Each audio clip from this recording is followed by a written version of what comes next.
Hi, welcome to Your Business, Your Rules. I'm Kat LeBlanc. This is the podcast for people who want to start and grow an online location-independent business so they can live a life of freedom and choice on their own terms.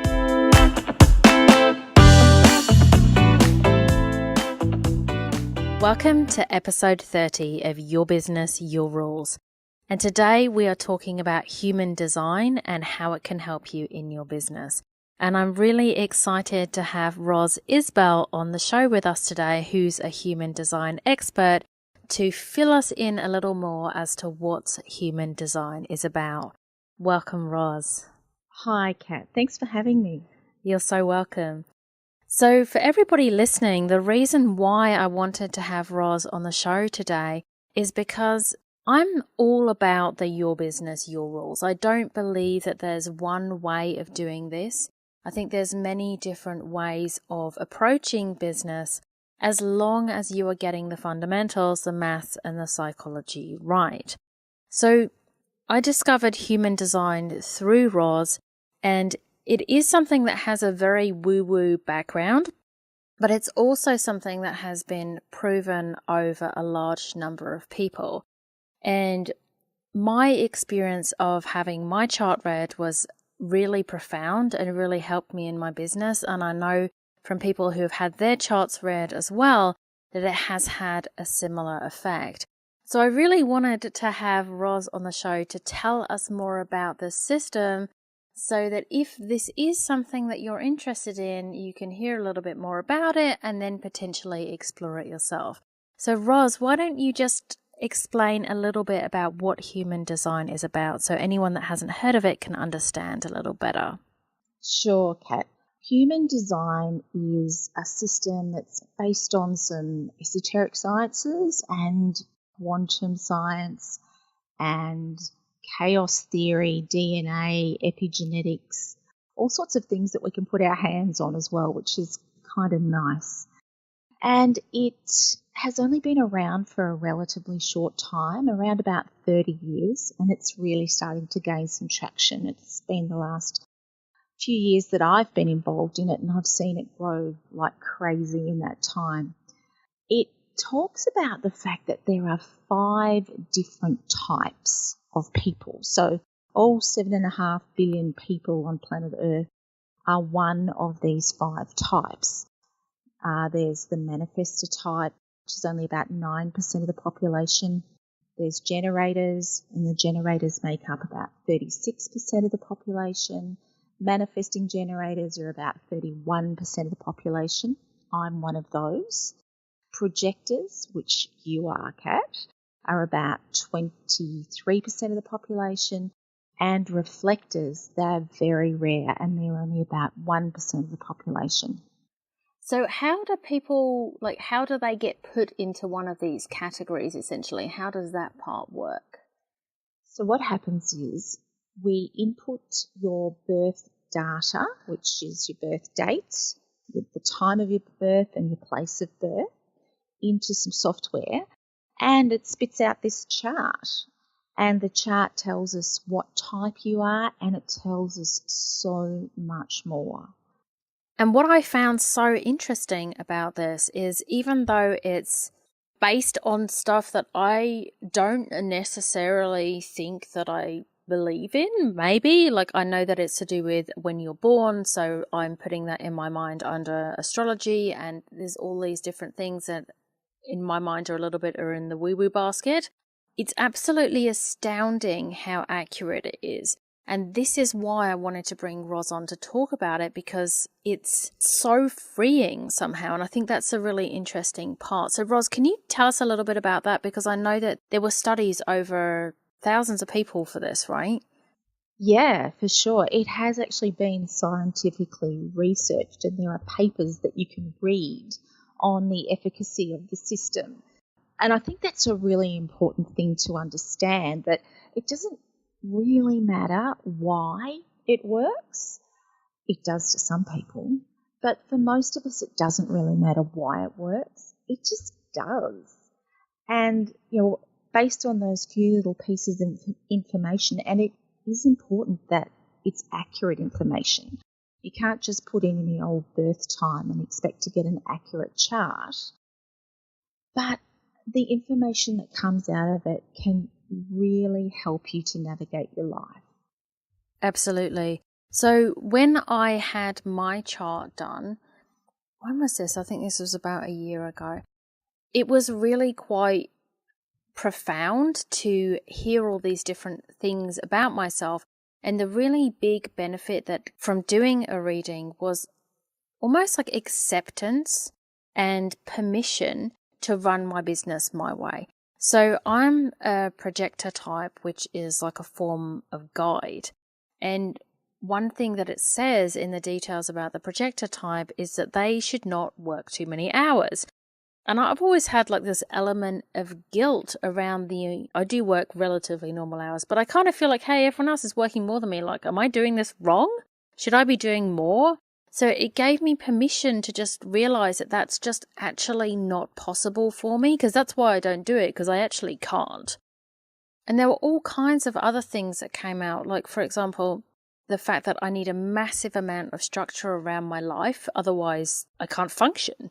And at first, when Roz read this from my chart, I was thinking, that's not true. Like, I'm really casual. And then I realized, no, Kat, you're not casual at all. Like, if I don't do my morning ritual in order, I don't function well in the morning. If I don't have my planning on Mondays, I get freaked out until it's done. Like, all of these different things. And then I was able to get a reading done on my partner as well to understand what was going on for him and how he makes decisions, how he thinks about things. And there was so much detail in there, and it was just astounding that it really kind of made me realize, like, this is my makeup and this is okay. I'd be really curious to hear if this is kind of a common experience from other people having their charts done or understanding their human design better. Absolutely, Kat. What happens is when people have a reading, sometimes what happens to you happens to them, and they think, no, maybe that's not so much me. And then they sit on it for a couple of days and it all starts to come back home to them. That is actually the truth of who they are.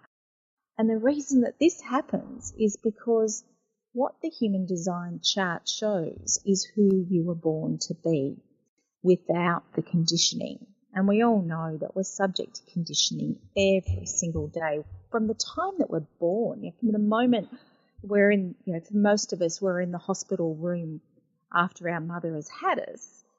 We're subject to conditioning from our parents, no matter how well-meaning they might be, because they in turn were conditioned by their parents, and so on and so on.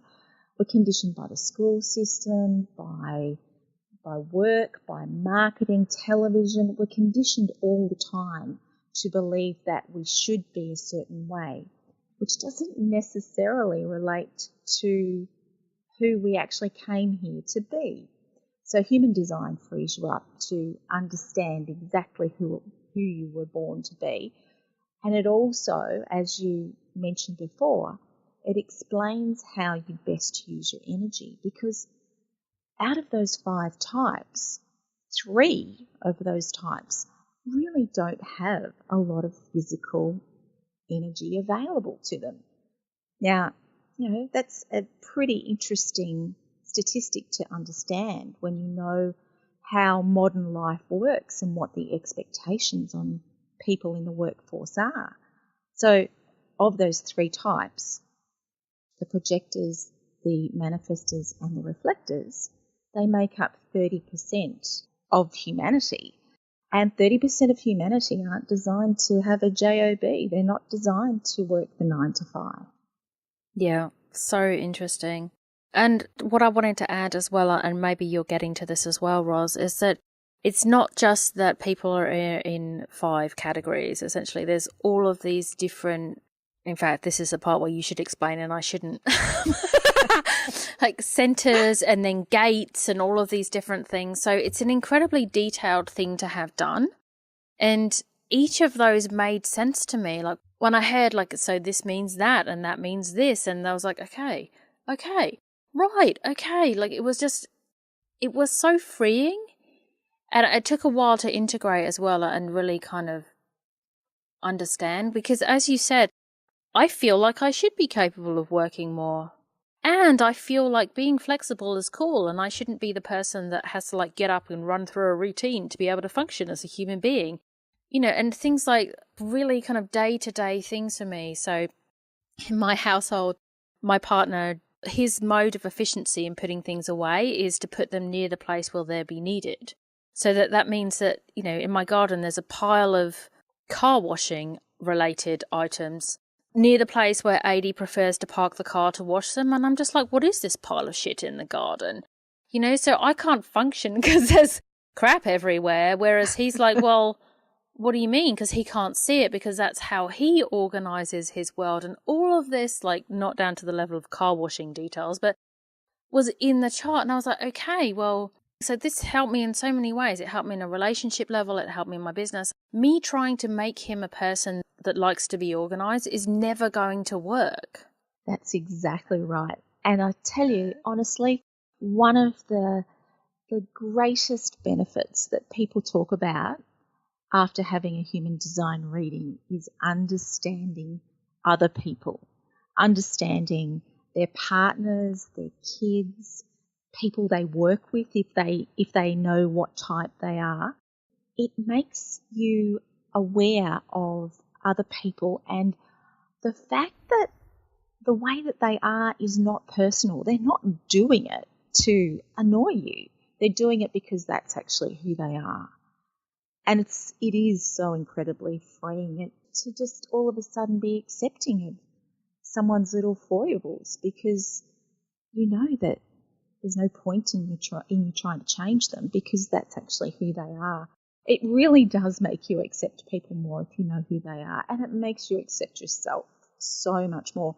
I know from a personal perspective, there's a few little wonky parts in my chart, and I call them wonky parts. I mean, they are who I am and I can't change them.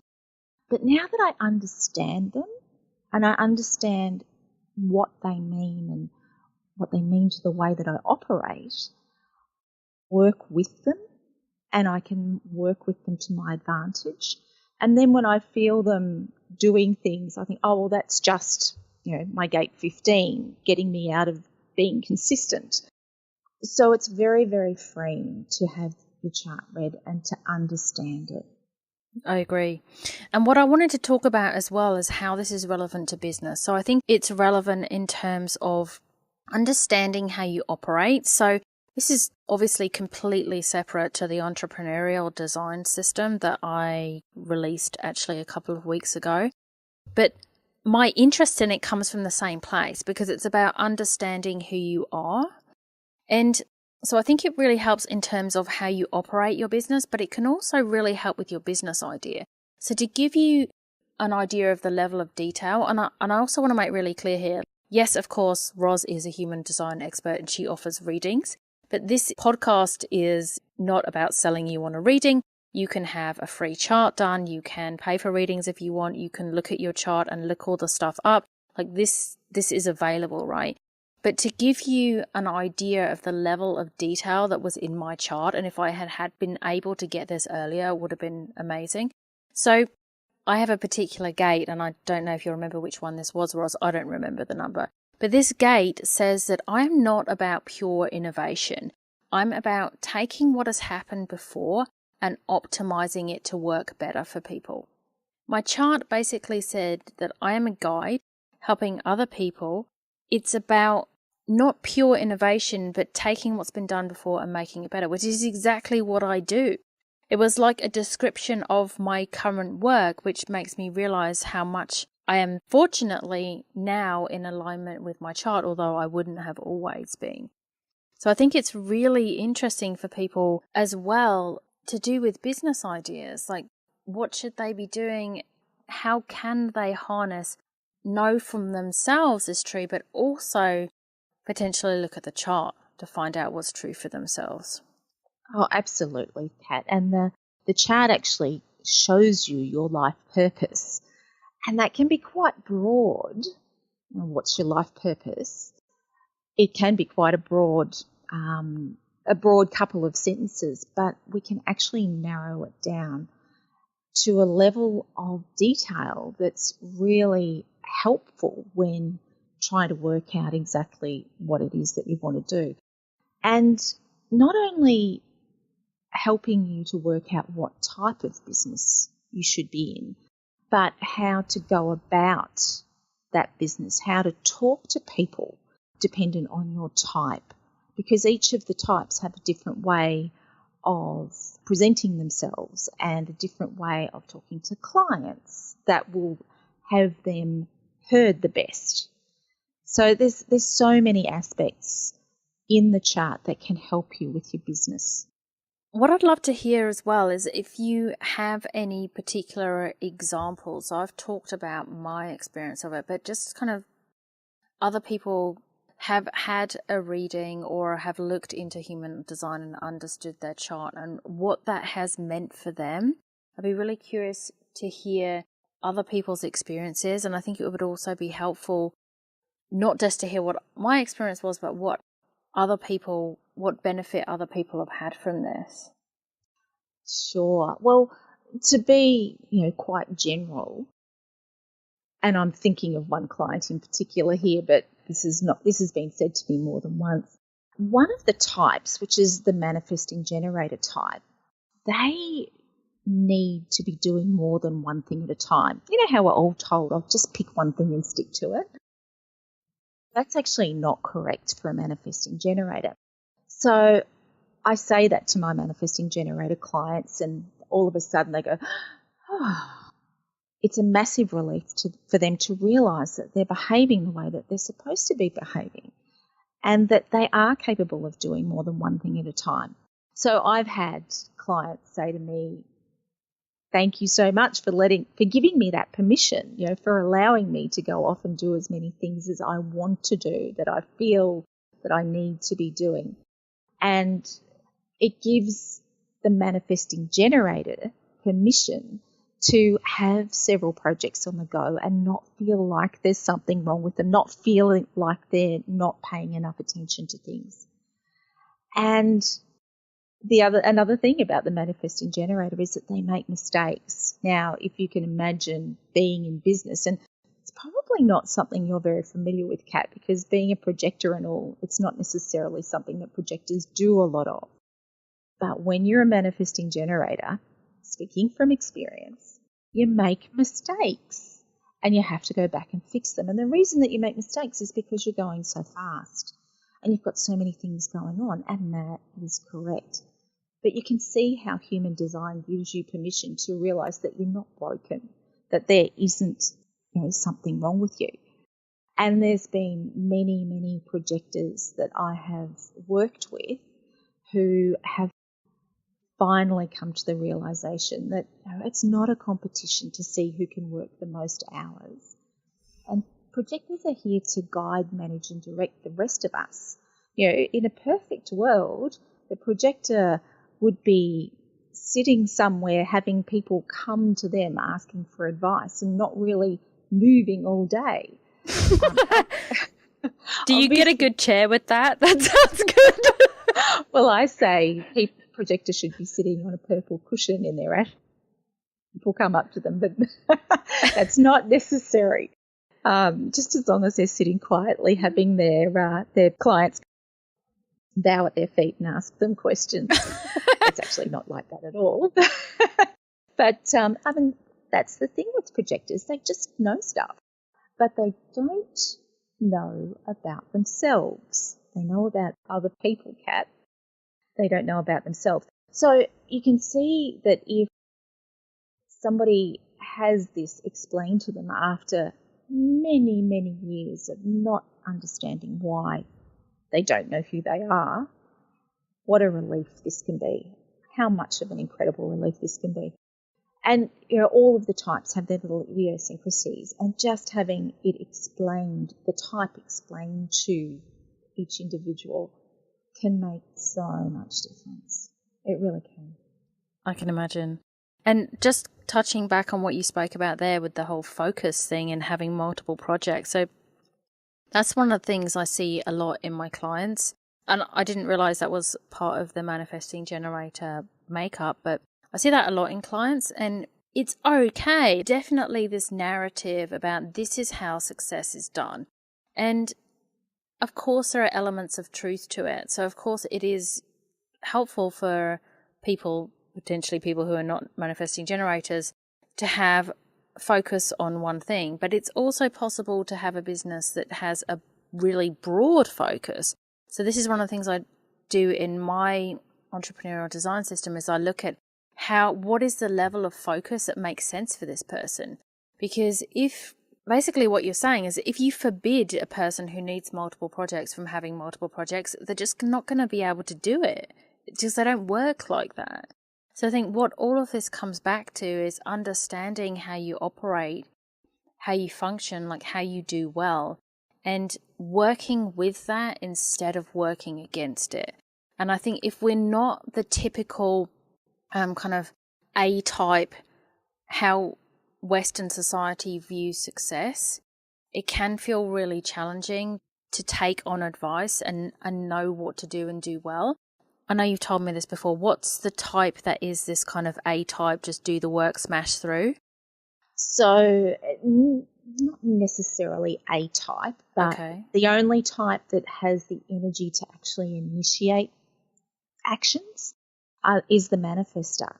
So that's only 9% of the population who are designed to actually just do it, to get an idea in their head, and if it feels right, to just go ahead and do it.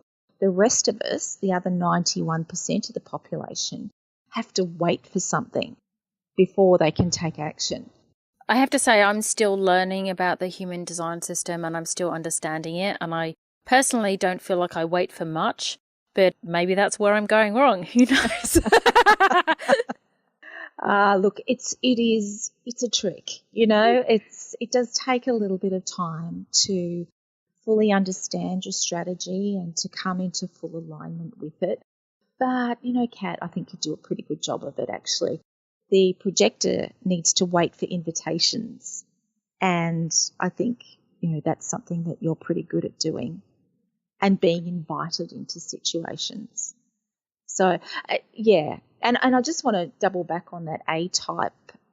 There's definitely places in the chart that can suggest that might be part of your personality that aren't necessarily based around type. For example, the pure generator, I'm not talking about the manifesting generator, I'm talking about the pure generator, they do things methodically. Generators are very methodical in the way that they get their work done. They've got lots of energy to do it, and it's kind of like slow and steady wins the race for the generator. So you can see the difference between a pure generator and a manifesting generator who's going really fast and skipping steps and making mistakes and having to go back and fix them. All interesting stuff. Well, thank you so much for sharing more about the human design system, Roz. So if you're listening and this is interesting for you, definitely go out there and find out more about it. So where can we find more about you and your work with human design, Roz? I have a website. It's www.findyournaturalgroove.com, one word, Find Your Natural Groove. And if you head over there and click on the Human Design tab, you'll see some drop downs. You can get a free chart done if you like. And if anyone who's listening to this podcast, if they decide to sign up and get a free chart from me, if they write that they have come from Your Business, Your Rules or from Kat LeBlanc, then I will give them a couple of extra liner notes in their chart when I send it back to them. And if you want to find out more about human design, there's quite a bit of information on the website. Awesome. Thank you. Yeah, I find that it's one of those things that once you found out so much, you're like, oh, I feel like finding out some more. And then how does that relate to other people? And then how am I interacting? And how can, it is a rabbit hole. Yes. Well, thank you so much for coming on, Roz. Thank you for sharing your experience on this system. As I said in the beginning, so if you're listening to this and thinking like, this all sounds rather woo, like, is this really a thing? I'd encourage you, even if you're thinking that, to have a look at your chart anyway. So I'm I'm on the woo side, but there are things that make me go, and this was definitely one of them. But then when I had a look into it a little bit more, it was really, really helpful for me. So this is something that's a little bit out of maybe our normal subject area on Your Business, Your Rules, but because it fits in so much with this idea of doing it your way, I really wanted to bring Roz on to talk about it. So thank you for listening, and thank you for being here, Roz. Oh, thank you so much for having me, Kat. You're welcome. Thanks for listening to Your Business, Your Rules. I'm Kat LeBlanc. If you like this show, I'd love you to subscribe, share, and leave a review on iTunes. And if you'd like to continue the conversation, head over to my website at katleblanc.com. Until next time.